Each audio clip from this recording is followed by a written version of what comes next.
Everyone welcome back to Mind Spine tutorial. So our today's topic is haemopoiesis. ये जो topic है ये कहना चाहिए एक तरह से बेसिक टॉपिक होता है, क्योंकि इसके आगे अगर हीमोपोइटिक स्टेम सेल ऑर्गन्स पढ़ना है या हीमोपोइटिक ऑर्गन्स पढ़ना है, हीमोपोइटिक सेल्स डिसऑर्डर पढ़ना है, स्टेम सेल जो डिसऑर्डर्स होते हैं, ये सारे जो टॉपिक्स होते हैं उसको पढ़ने से पहले हीमोपोइसिस क्या होता है उसकी डिटेल जानना बहुत ज़्यादा ज़रूरी होता है। तो आगे के टॉपिक्स पर भी हम वीडियो बनाएंगे जो कि बेसिकली एमएससी जूलॉजी स्टूडेंट्स या फिर BSc zoology students, 11th-12th biology students, उनके लिए हेल्पफुल रहते हैं। लेकिन पहले आपको पता होना चाहिए कि हीमोपोइसिस क्या होता है। So without a further adieu let's get into the video. अब सबसे पहले बात ये होती है कि हीमोपोइसिस होता क्या है, इसकी डेफिनेशन क्या होती है। तो इसकी डेफिनेशन समझते हैं और यहाँ पर नोट करते हैं उसको। तो जो प्रोसेस होती है फॉर्मेशन की ब्लड कॉर्पोसल्स की, उसको हीमोपोइसिस कहा जाता है।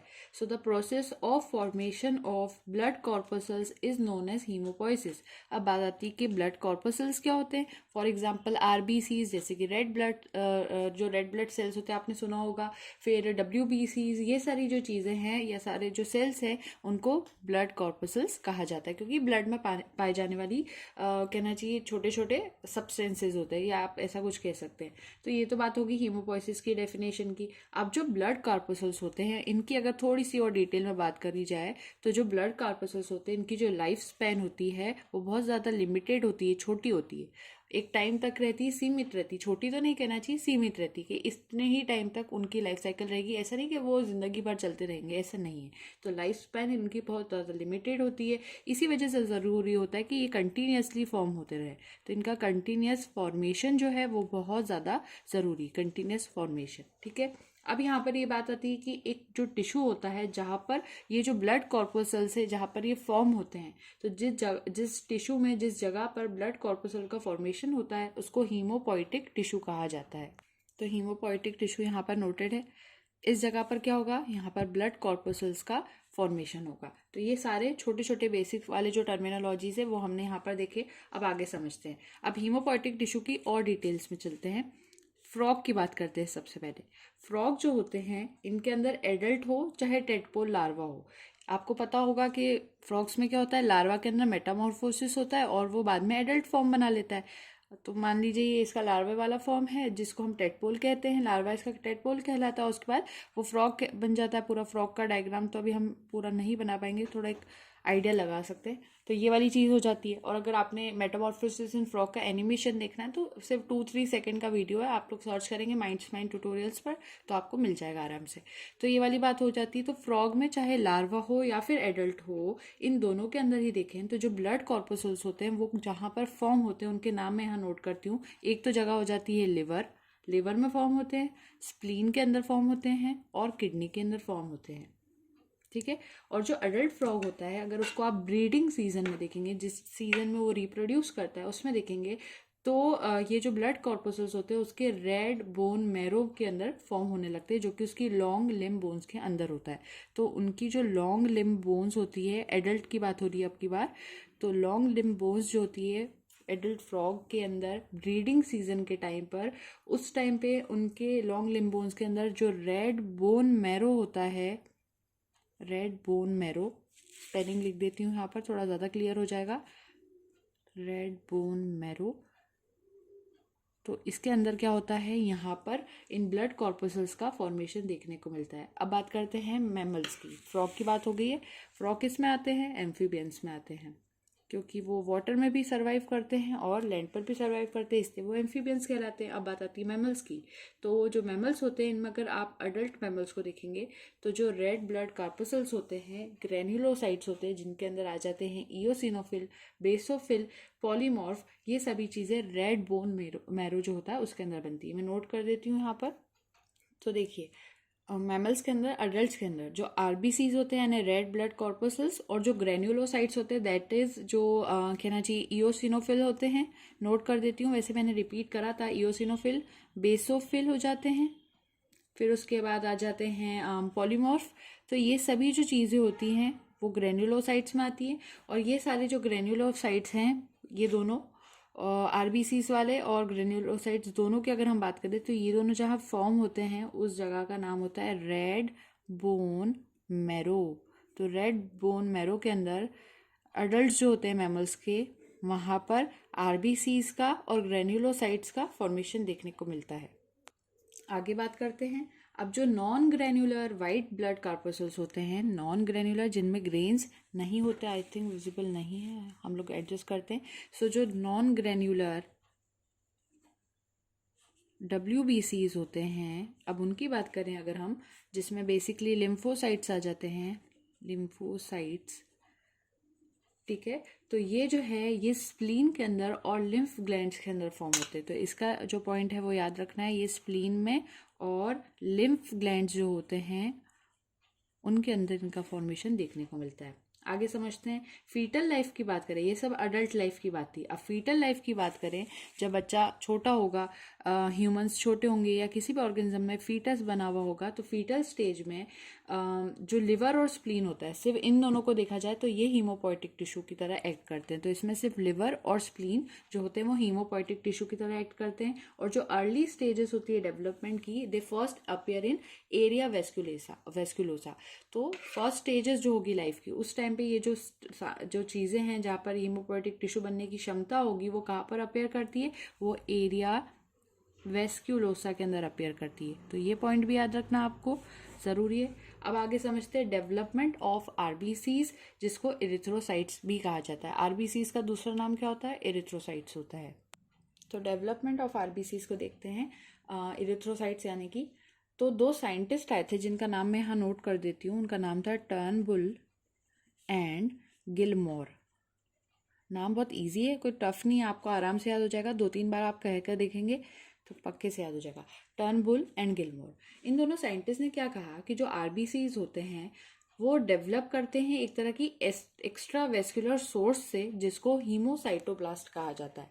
तो उन्होंने सिंपल शब्दों में ये कहा कि आरबीसीज का डेवलपमेंट जो होता है वो एक तरह के बाहर वाले वेस्कुलर सोर्स से होता है, और वो जो बाहर वाला वेस्कुलर सोर्स होता है उसको नाम दिया गया हीमोसाइटोब्लास्ट। मैं नोट कर दूं यहाँ पर स्पेलिंग्स। तो RBCs develop from extravascular source that is haemocytoblast. और एक और चीज़, जो एडल्ट होते हैं उसमें जो साइट ऑफ फॉर्मेशन होती है इरिथ्रोसाइट्स की, वो सिर्फ और सिर्फ 2 जगह हो सकती है, या फिर हम कह सकते हैं एक ही जगह हो सकती है, that is red bone marrow. और लॉन्ग लिम्ब बोन्स जो होती है, रिब्स जो होती है, और स्टर्नम जो होता है, इन सभी के अंदर जो रेड बोन मैरो रहता है प्रेजेंट, उसके अंदर इरिथ्रोसाइट्स बनते हैं। तो ये वाली पॉइंट को भी याद रखना है आपको। अगर चाहें तो मैं नोट भी कर देती हूँ यहाँ पर। तो रेड बोन मैरो जो होता है वो कहाँ का? लॉन्ग लिम्ब बोन्स का, लॉन्ग लिम्ब बोन्स, और रिब्स आ जाते हैं, स्टर्नम आ जाता है। इन सभी जगहों के अंदर जो रेड बोन मैरो भरा होता है, उस रेड बोन मैरो के अंदर आरबीसीज का फॉर्मेशन होता है, इरिथ्रोसाइट्स का फॉर्मेशन होता है, वो भी एडल्ट्स के अंदर। तो ये वाली बात आपको याद रखनी थी। अब मैं एक डायग्राम यहाँ पर आपको शो करती हूँ। आई होप डायग्राम विजिबल होगा आपको। तो ये जो डायग्राम है, पहले उसकी हेडिंग लिख सकते हैं। अगर ड्रॉ कर रहे हैं तो normal blood cells and their precursors दिख रहे हैं। सबसे पहले हीमोसाइटोब्लास्ट है, उसमें देखिए सबसे पहले माइलोब्लास्ट बन रहे हैं, फिर मोनोब्लास्ट बन रहे हैं, लिम्फोब्लास्ट, फिर प्रो इरिथ्रोब्लास्ट, और यहाँ पर बन रहे हैं मेगा कैरियोसाइट। इसमें से जो प्रो इरिथ्रोब्लास्ट है उसको मेगालोब्लास्ट भी कहा जाता है, early normoblast, early erythroblast, intermediate normoblast जिसको लेट इरिथ्रोब्लास्ट कहते हैं, लेट नॉर्मोब्लास्ट जिसको नॉर्मोब्लास्ट भी कहते हैं, रेटिकुलोसाइट्स यहाँ पर बन रहे हैं, और लास्ट में erythrocyte that is the RBCs का फॉर्मेशन हो रहा है। मेगा कैरियोसाइट्स को देखिए डायरेक्टली क्या बना रहे हैं? प्लेटिलेट्स बना रहे हैं। अब इधर देखिए लिम्फोब्लास्ट, लार्ज लिम्फोसाइट और स्मॉल लिम्फोसाइट बन जाता है।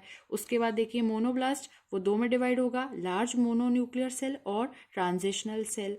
उसके बाद देखें यहाँ पर, तो यहाँ जो माइलोब्लास्ट था वो 3 में डिवाइड हुआ था, न्यूट्रोफिल माइलोसाइट, इओसिनोफिल माइलोसाइट और बेसोफिल माइलोसाइट, जिसमें से न्यूट्रोफिल माइलोसाइट ने बना लिया न्यूट्रोफिल ग्रेन्युलोसाइट, फिर इस वाले ने बनाया है इओसिनोफिल ग्रेन्युलोसाइट, बेसोफिल माइलोसाइट ने बनाया है बेसोफिल ग्रेन्युलोसाइट। तो ये सारी चीज़ें यहाँ पर बन के फॉर्म हुई है। और आप देख सकते हैं, अगर आपको कंक्लूजन लेना आसानी से आता हो, तो यहाँ पर क्या हो रहा है? हीमोसाइटोब्लास्ट इन सभी सेल्स को बना रहा है। तो प्रीकर्सर सेल जो है उसका नाम क्या है यहाँ पर? हीमोसाइटोब्लास्ट। ऐसा नहीं कि हीमोसाइटोब्लास्ट के अंदर फॉर्मेशन हो रहा है, हीमोपोइसिस तो यहाँ पर हो रहा है, ये नहीं हो रहा है। ये प्रीकर्सर है, ये सभी सेल्स को फॉर्म कर रहा है। तो एट लास्ट हमने ये देखा, और इसकी हेडिंग यहाँ पर लिखी हुई है, normal blood cells and their precursors. तो अब हम जो डेवलपमेंट ऑफ आरबीसीज देख रहे थे उसको कंटिन्यू करते हैं। तो जो डेवलपमेंट होता है उसके ना दो मेन स्टेजेस होती है। ये जो आरबीसी का डेवलपमेंट है इसमें क्या होगा, दो मेन स्टेजेस देखने को मिलती है। दो मेन स्टेजेस कौन सी होती है? दो मेन स्टेजेस में एक होती है मल्टीप्लिकेशन फेज और दूसरी होती है मैचुरेशन फेज। तो पहले हम नोट करते हैं यहाँ पर, एक होती है मल्टीप्लिकेशन फेज, तो एक होती है मल्टीप्लिकेशन फेज और दूसरी होती है मैचुरेशन फेज। मल्टीप्लिकेशन फेज में जो हीमोसाइटोप्लास्ट वाले जो सेल्स हमने देखे थे उनका मल्टीप्लिकेशन होता है। तो मल्टीप्लिकेशन ऑफ, मैं पूरा नहीं लिख रही हूँ, हीमोसाइटोब्लास्ट, ठीक है, यहाँ पर इनका मल्टीप्लिकेशन देखने को मिलता है। और मैचुरेशन फेज में क्या होता है, इसके अंदर अलग अलग चेंजेस आते हैं जो कि ग्रेजुअली देखने को मिलते हैं। पहला चेंज ये आता है, पहला चेंज लिख रही हूँ यहाँ पर, अलग अलग चेंजेस आते रहेंगे तो हम इसलिए सारे लिखेंगे यहाँ पर। तो पहले चेंज का नाम होता है gradual reduction in cell size. Gradual reduction, reduction को मैं ऐसे शो कर दूं, इन सेल साइज, सेल का जो साइज है उसमें एक छोटा आकार होने की प्रक्रिया स्टार्ट हो जाती है। और सेकंड चेंज इसके अंदर आता है एक्वायरमेंट ऑफ हीमोग्लोबिन। इसके अंदर हीमोग्लोबिन आने लगता है, एक्वायर करने लगता है ये हीमोग्लोबिन को। हीमोग्लोबिन क्या होता है? रेस्पिरेटरी पिगमेंट होता है। अगर रेस्पिरेटरी पिगमेंट के बारे में डिटेल्स जाननी है तो करीब 8 पार्ट्स के मैंने 8 पार्ट्स मतलब कहना चाहिए अपलोड करे हैं रेस्पिरेटरी पिगमेंट से। आप प्लेलिस्ट देखेंगे तो आपको आराम से मिल जाएगी माइंडस्पैन ट्यूटोरियल्स पर, तो उसको देख लेंगे, सब कुछ क्लियर होगा। और अलग अलग जितने कहना चाहिए रेस्पिरेटरी पिगमेंट्स होते हैं ग्रुप्स के अंदर, फाइलोजेनेटिक ग्रुप्स में, वो भी वहाँ पर मैंशनड है। तो ये वाली बात थी। अब आगे कंटिन्यू करते हैं। तो मैचुरेशन फेज के अंदर हमने देखा कि पहली जो स्टेज होती है उसमें ग्रेजुअल डिक्रीज होने लगता है सेल के साइज में, हीमोग्लोबिन एक्वायर करने लगते हैं, डिसअपियरेंस होने लगता है न्यूक्लियस का। तो डिसअपियरेंस ऑफ न्यूक्लियस, ये बहुत बड़ा पॉइंट है कि न्यूक्लियस गायब होने लगता है, और हम जानते हैं कि एरिथ्रोसाइट्स में न्यूक्लियस नहीं होता। तो अब यहाँ पर डिसअपियरेंस हो रहा है न्यूक्लियस का। अब बात आती है फेजेस ऑफ डेवलपमेंट की। तो जो अलग अलग डेवलपमेंट के स्टेजेस होते हैं उनके नाम पहले यहाँ पर नोट कर देती हूँ जिससे कि आपको ज़्यादा क्लियरली समझ में आएगा, फिर मैं एक एक की डिटेल्स यहाँ पर शो करती जाऊँगी। सो जो फेजेस हो सकते हैं डेवलपमेंट के वो 5 होते हैं। पहला होता है हीमोसाइटोब्लास्ट स्टेज, और अभी हम एरिथ्रोसाइट्स में ही डील कर रहे हैं। सेकेंड होती है megaloblast stage, normoblast, reticulocytes, mature erythrocytes, और लास्ट में होता है इनका कंट्रोल। तो सबसे पहले जो हीमोसाइटोब्लास्ट स्टेज है उसको समझते हैं। इसमें एक कहना चाहिए एक बिग सेल रहता है जिसके अंदर जो डायमीटर होती है वो 18 से लेकर 23 माइक्रॉन्स तक होती है। एक बड़े सेल की इतनी डायमीटर होती है। ये वेल डेवलप्ड होते हैं, न्यूक्लियस भी इनके अंदर पाया जाता है और सेल ऑर्गेनल्स भी इनमें पाए जाते हैं। तो न्यूक्लियस और सेल ऑर्गेनल्स इनमें अच्छे से पाए जाते हैं। दूसरी बात, ये जो है सेल्स वो मल्टीप्लाई भी करते हैं और वो बनाते हैं मेगेलोब्लास्ट सेल्स को। तो ये जो हीमोसाइटोब्लास्ट स्टेज थी या फिर ये जो सेल्स थे ये क्या करेंगे, मल्टीप्लाई करेंगे। मल्टीप्लाई करने के बाद ये किसका फॉर्मेशन करेंगे, ये मेगेलोब्लास्ट सेल्स का फॉर्मेशन करेंगे। इनका दूसरा नाम होता है प्रो एरिथ्रोब्लास्ट स्टेज। और यहाँ पर जो डायमीटर हो जाती है वो होती है 14 से लेकर 19 माइक्रॉन्स तक, और ये बेसोफिलिक रहते हैं। इनमें जो साइटोप्लाज्म होता है वो भी पाया जाता है, डिस्टिंक्ट न्यूक्लियस भी होता है, लेकिन इनके अंदर हीमोग्लोबिन जो होता है वो एब्सेंट होता है। तो ये बातें हो गई मेगेलोब्लास्ट स्टेज के बारे में। उसके बाद बात आती है नॉर्मोब्लास्ट सेल्स के बारे में। जब यहाँ पर स्टेज आती है तो यहाँ साइज हो जाता है 7 से लेकर 10 माइक्रॉन्स तक, और जो न्यूक्लियस होता है वो बहुत ज़्यादा डेंस होने लगता है जैसे कि अर्ली नॉर्मोब्लास्ट में होना चाहिए। हीमोग्लोबिन यहाँ पर पाया जाता है साइटोप्लाज्म के अंदर, और जो न्यूक्लियस होता है वो यहाँ पर धीरे धीरे गायब होने लग जाता है जब जो कहना चाहिए लेट नॉर्मोब्लास्ट स्टेज चालू होने लगती है तब। तो ये तो बात होगी नॉर्मोब्लास्ट की अर्ली के टाइम की और लेट स्टेज की। तो इसमें दो चीज़ें थी, एक अर्ली, तो अर्ली के टाइम पे क्या होता है जो न्यूक्लियस था वो डेंस होने लगता है, थोड़ा सा मोटा दिखाई देने लगेगा। और जब इसकी लेट स्टेज आएगी तो क्या होगा, तब जो है न्यूक्लियस तो थोड़ा थोड़ा कहना चाहिए गायब होने लगेगा, वहां से डिसअपियर करने लगेगा। तो ये वाली चीजें हमने किसमें देखी, नॉर्मोब्लास्ट स्टेज के अंदर देखी, और पूरी तरह से यहाँ पर जो न्यूक्लियस है वो लॉस्ट हो जाएगा और हीमोग्लोबिन यहाँ पर प्रेजेंट रहता है। तो ये वाला पॉइंट भी हमें याद रखना है। अब बात आती है मैच्योर एरिथ्रोसाइट्स की, सॉरी रेटिकुलोसाइट्स की। तो रेटिकुलोसाइट्स में क्या होता है, जो साइटोप्लाज्म होता है यहाँ पर रेटिकुलर होने लगता है। तो साइटोप्लाज्म पे हम फोकस करेंगे। साइटोप्लाज्म यहाँ पर रेटिकुलर होने लगता है। और एक और चीज़ यहाँ पर क्या होती है, रेटिकुलर होने के साथ साथ जो कहना चाहिए साइटोप्लाज्म है वो उसके अंदर सेल ऑर्गेनल्स जो है उसके ऊपर इतना फोकस नहीं किया जाता है। दूसरी चीज़ यहाँ पर होती है कि न्यूक्लियस पूरी तरह से यहाँ पर एब्सेंट होता है, तो न्यूक्लियस को हम यहाँ पर मेंशन करेंगे। फिर उसके बाद जो स्टेज आती है वो होती है मैच्योर एरिथ्रोसाइट्स। मैच्योर एरिथ्रोसाइट्स का जो साइज होता है वो 7 माइक्रॉन्स डायमीटर के अंदर होता है, तो ये उसका साइज हो जाएगा। उसके बाद ये होता है कि यहाँ पर कोई न्यूक्लियस नहीं होता, साइटोप्लाज्म के अंदर यहाँ पर हीमोग्लोबिन प्रेजेंट रहता है, और जो साइटोप्लाज्मिक ऑर्गेनल्स होते हैं यहाँ पर वो एब्सेंट रहते हैं। तो ये सारे पॉइंट्स किसके लिए थे? मैच्योर इरिथ्रोसाइट्स के लिए थे, यानी पूरी तरह से जब आरबीसी का फॉर्मेशन जो होता है वो हो जाता है। और कंट्रोल के अंदर क्या आएगा? जो प्रोसेस होती है इरिथ्रोपोइसिस की, उसको कंट्रोल करने के लिए, क्योंकि एक्स्ट्रा अगर आरबीसी बन जाएंगे तो वो भी ठीक नहीं है, और एक लिमिट से कम आरबीसीज बनेंगे तो वो भी ठीक नहीं है। तो जब एक बार आरबीसी का फॉर्मेशन हो जाता है तो अब इस प्रोसेस को स्टॉप करने के लिए एक हार्मोन जरूरी होता है जिसको कहा जाता है इरिथ्रोपोइटिन। इरिथ्रोपोइटिन भी एक तरह का हार्मोन होता है। तो इरिथ्रोपोइटिन हार्मोन जो होगा वो क्या करेगा? इसको कंट्रोल करेगा। किसको कंट्रोल करेगा? इरिथ्रोसाइट के फॉर्मेशन को कंट्रोल करेगा। और ये जो इरिथ्रोपोइटिन होता है ये कहाँ से सिक्रीट होता है? तो जो रीनल ट्यूब्यूल्स होते हैं अंडर सर्टन कंडीशन, वहां से। तो ये जो इरिथ्रोपोइटिन हार्मोन होता है ये वहाँ से सिक्रीट होता है, जिसको हम कहते हैं रीनल ट्यूब्यूल्स, और एक सर्टन कंडीशन में ही सिक्रीट हो सकता है। और सर्टन कंडीशन कौन सी होती है? हाइपोक्सिया। तो ये यहाँ पर सारे वर्ड्स हमने यहाँ पर लिख लिए हैं। अब बात आ जाती है डेवलपमेंट ऑफ ल्यूकोसाइट्स की। तो सबसे पहली स्टेज होती है डेवलपमेंट ऑफ ग्रेन्युलोसाइट्स, जो कि इसके अंदर फॉलोअप होती है। तो डेवलपमेंट ऑफ ग्रेन्युलोसाइट्स में जो ग्रेन्युलर ल्यूकोसाइट्स होते हैं वो फॉर्म करते हैं। It takes place in red bone marrow of adults.